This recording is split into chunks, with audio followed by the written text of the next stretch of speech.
రాజ్ తరుణ్ లావణ్య ప్రేమ వ్యవహారంలో ఈ మధ్య కాలంలో ఎక్కువగా వినపడుతున్నటువంటి పేర్లలో మస్తాన్ సాయి పేరు ఒకటి. మస్తాన్ సాయిని నిన్న ఆంధ్రప్రదేశ్ పోలీసులు అదుపులోకి తీసుకొని ఆయన సెల్ ఫోన్ చూడగా ఆ సెల్ ఫోన్లో ఉన్నటువంటి కొన్ని అశ్లీల వీడియోలు చూసిన తర్వాత ఆంధ్రప్రదేశ్ పోలీసులకైతే మైండ్ బ్లాక్ అయిందని చెప్తూ ఉన్నారు.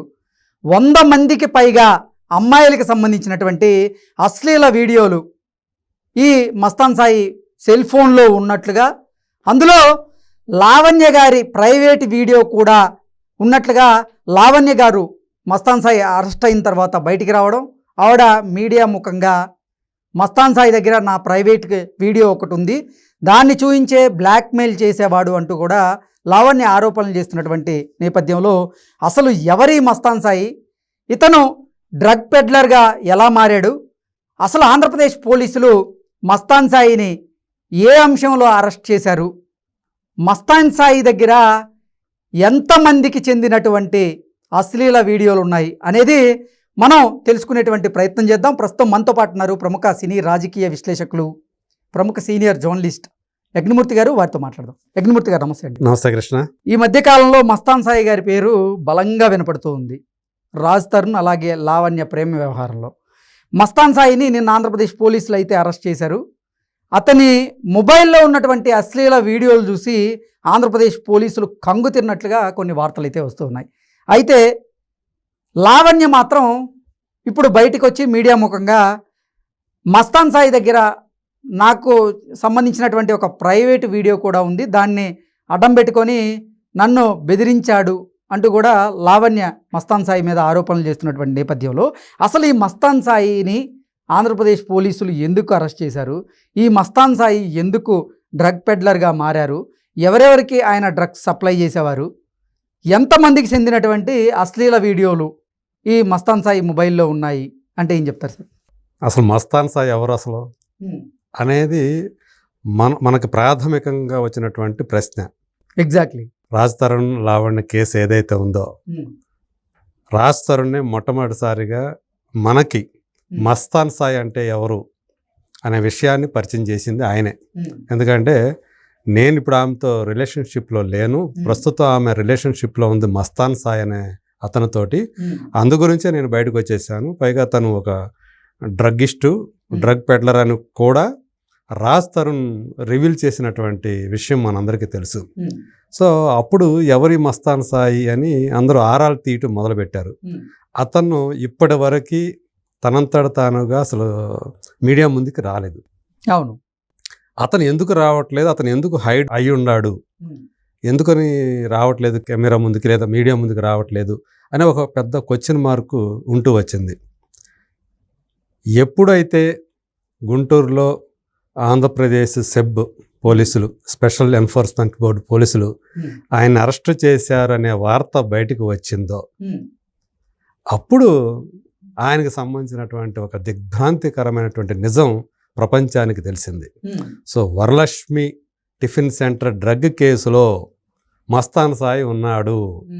సో యాక్చువల్గా ఇప్పుడు దాకా ఆ డ్రగ్ కేసులో ప్రధాన నిందితులుగా ఉన్నటువంటి అనురాధ, ప్రభాకర్ రెడ్డి అనే వ్యక్తులు మాత్రం పేర్లే ఇదివరకు మనకు మీడియాలో ప్రముఖంగా వినిపించాయి. కానీ అసలు వారికే డ్రగ్స్ సప్లై చేసింది మస్తాన్ సాయి. మస్తాన్ సాయి అనే విషయం ఇప్పుడు పోలీసులు బయట పెట్టడం వల్ల ప్రపంచానికి వెలుగులోకి వచ్చింది. అంటే మస్తాన్ సాయి ఇప్పటిదాకా ఏంటి, తను ఒక ఐఐటి గ్రాడ్యుయేట్. సో ఒక సాఫ్ట్వేర్ కంపెనీ ఉంది అతనికి, చాలా గౌరవప్రదమైనటువంటి మనిషి అన్నట్టుగా లోకం ఒక రకమైనటువంటి అతని మీద ఒక మంచి అభిప్రాయం నెలకొని ఇప్పుడు దాకా ఉంది ఈ కేసుకు సంబంధించి. అయితే మస్తాన్ సాయి లావణ్యని బ్లాక్మెయిల్ చేశాడా, లావణ్య మస్తాన్ సాయిని బ్లాక్మెయిల్ చేశాడా అనే విషయం ఒక కన్ఫ్యూజన్గా ఉంది. ఎగ్జాక్ట్లీ. ఎందుకంటే తనని కూడా లావణ్య అంటే మస్తాన్ సాయిని కూడా రాజ్ తరుణ్ ఎట్లాగైతే బ్లాక్మెయిల్ చేస్తుందో మస్తాన్ సాయిని కూడా ఆమె అలాగే బ్లాక్మెయిల్ చేస్తూ వచ్చింది కేసు పెట్టడం ద్వారా. గత ఏడాది గుంటూరులో తన మీద అత్యాచారం చేశాడు, చేయబోయాడని కూడా కాదు, అత్యాచారం చేశాడనే కేసు పెట్టింది. సో దాంతో అతను నా కెరీర్ మొత్తం దెబ్బతినిపోయింది, నేను యుఎస్కి వెళ్ళి వెళ్ళాల్సిన వాడిని, పాస్పోర్ట్ మీద రెడ్ మార్క్ పడింది, నాకు వీసా క్యాన్సిల్ అయిపోయింది, ఇవన్నీ అతను చెప్పుకుంటూ వచ్చాడు. మొన్న తను ఏదైతే కరాటే కళ్యాణ్ గారితో మాట్లాడాడో సెల్ ఫోన్ సంభాషణలో అతను బాధితుడిగా తనను తాను సంబోధించుకున్నాడు, లావణ్య చిత్రీకరించుకునేటువంటి ప్రయత్నం చేశాడు. ఎస్. అది చూసిన తర్వాత కరాటే కళ్యాణ్ గారు కూడా మీరు ఎందుకు రావచ్చు కదా, బయటికి రావచ్చు కదా, మేము మీకు అండగా ఉంటాం కదా అని చెప్పేసి ఆమె కూడా పాపం అతనికి చాలా సపోర్ట్ చేస్తున్నట్టుగా మాట్లాడింది. బహుశా ఇప్పుడు ఆమె కూడా ఇది షాక్ కలిగించి ఉంటుంది. ఇతను స్వయంగా ఒక డ్రగ్ పెడ్లర్. అసలు మస్తాన్ సాయి అనే ఈ డ్రగ్ పెడ్లర్ దొరకడానికి కారణమే ఆవిడతో మాట్లాడినటువంటి ఫోన్ సంభాషణ అనేది ఎలాంటి టర్న్ తీసుకుందో ఇప్పుడు మనం చూసాం. అంటే మనం ఎక్కడో చోట నేరగాడు ఎక్కడో చోట ఏదో చిన్న తప్పు చాలా అంటే ఇది చేస్తే దొరికిపోతామేమో, ఈ తప్పు చేయకూడదు అని చెప్పి నేరగాళ్ళు మామూలుగా వాళ్ళు జాగ్రత్త పడతారు. కానీ చాలా సింపుల్ తప్పుతోటి దొరికిపోతుంటారు. అట్లా ఇప్పుడు కరాటే కళ్యాణ్ గారితో ఆయన మాట్లాడినటువంటి ఫోన్ కాలే ఆయన పట్టించింది. సో ఆయన ఆనుపానులు ఎక్కడ ఉన్నాయో మనకు పోలీసులకు తెలిసేట్టు చేశాయి అని మనం ఇప్పుడు అర్థం చేసుకోవాలి. అది జరిగిన 24 గంటల్లోనే, ఆయన ఫోన్ మాట్లాడిన అది బయటకు వచ్చిన 24 గంటల్లోనే పోలీసులు ఆయన్ని చేర్చేసి గుంటూరులో పట్టుకోవటం, ఇది ఇప్పుడు సంచలనంగా మారింది. సో ఈ మస్తాన్ సాయి అసలు ఆయన ఏంటి అంటే కేవలం డ్రగ్ పెడ్లరేనా, అసలు ఏంటి, ఎక్కడి నుంచి ఆయన డ్రగ్స్ గోవా నుంచి అంటున్నారు, ఢిల్లీ నుంచి అంటున్నారు, అక్కడి నుంచి తీసుకొచ్చి వీళ్ళకి వరలక్ష్మి టిఫిన్ సెంటర్ అధినేతకి ఇచ్చేవాడు అతను ప్రభాకర్ రెడ్డికి అని చెప్పేసి ఇప్పుడు బయటకు వస్తూ ఉంది. సో అట్లాగే పోలీసులు అతని ఫోన్ని సీజ్ చేసినప్పుడు, దాన్ని పరిశీలించినప్పుడు అనేక వీడియోలు, అశ్లీల వీడియోలు తను తీసినవి, తను దాచుకున్నవి అందులో 100 పైనే ఉన్నాయి అని చెప్పేసి చెప్తూ ఉన్నారు మనకు అందుతున్నటువంటి సమాచారం ప్రకారం. సో అతను ఇప్పుడు లావణ్య అంటే 100 వీడియోలా లేకపోతే 100 మందికి చెందినటువంటి వీడియోలు అంటారా? 100 వీడియోలు. ఓకే. 100 పైగా వీడియోలు ఉన్నాయి. సో అందులో ఒకరికి సంబంధించి 1 ఉండొచ్చు, 10 కూడా ఉండొచ్చు. ఓకే. సో అవన్నీ కూడా అతను దాంట్లో ఉండటం, అవి చూసి వాళ్ళే షాక్ అయిపోయినటువంటి పరిస్థితి అంటున్నారు. సార్, మస్తాన్ సాయి మొబైల్లో ఉన్నటువంటి ఈ అశ్లీల వీడియోలలో లావణ్యకి చెందినటువంటి ఒక ప్రైవేటు వీడియో కూడా ఉంది అంటూ లావణ్య గారు బయటకు వచ్చారు. నన్ను మస్తాన్ సాయి ఆ వీడియోని అడ్డం పెట్టుకొని బెదిరిస్తున్నాడు అనేటువంటి ఆరోపణలు కూడా లావణ్య గారు మస్తాన్ సాయి మీద చేయడం జరిగింది. అదే ఫస్ట్ టైము ఇది మస్తాన్ సాయికి సంబంధించి నెగటివ్గా మాట్లాడటం లావణ్య ఇదే ఫస్ట్ టైం. ఇప్పటిదాకా ఆమె ఇట్లా చెప్పాల, మస్తాన్ సాయి చాలా మంచోడు అన్నట్టుగానే చెప్పుకుంటా వచ్చింది ఆమె. సో తమ మధ్య చాలా మంచి అనుబంధం ఉంది, మంచి ఫ్రెండ్షిప్ ఉంది అన్నట్టుగానే ఆమె చెప్పుకుంటా వచ్చింది. అదేదో ఆ కేసు అనేది ఏదో అట్లా జరిగిపోయింది, నిజానికి మా మధ్య మంచి ఫ్రెండ్షిప్ ఏముందన్నట్టుగా ఇప్పటిదాకా ఆమె నమ్మబలుకుతూ వచ్చింది. ఎప్పుడైతే మస్తాన్ సాయిని పోలీసులు అరెస్ట్ చేశారనే విషయం తెలిసిందో ఆమెకి సంబంధించినటువంటి వివరాలు కూడా బయటపడే అవకాశం ఉంది, ఆమెకి సంబంధించిన రహస్యాలు కూడా బయటపడే అవకాశం ఉంది. ఓకే. అందుకని ముందుగానే నన్ను బ్లాక్మెయిల్ చేశాడు ఆ ప్రైవేట్ ఆ వీడియోని అడ్డం పెట్టుకొని.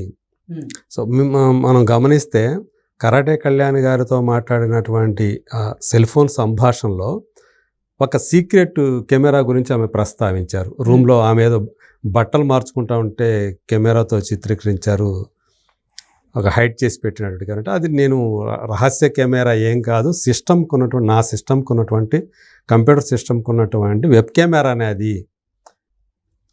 దాని ఎదురుగా ఉంటే కెమెరా ఎదురుగా ఎవరైనా ఏం పనులు చేసుకుంటే అది మామూలుగా తీసుకుంటూ పోతుంది అంతే తప్ప అది ప్రత్యేకంగా ఎక్కడ సీక్రెట్ కెమెరా ఏం కాదు అని చెప్పి అతను చెప్పిన విషయం మనది.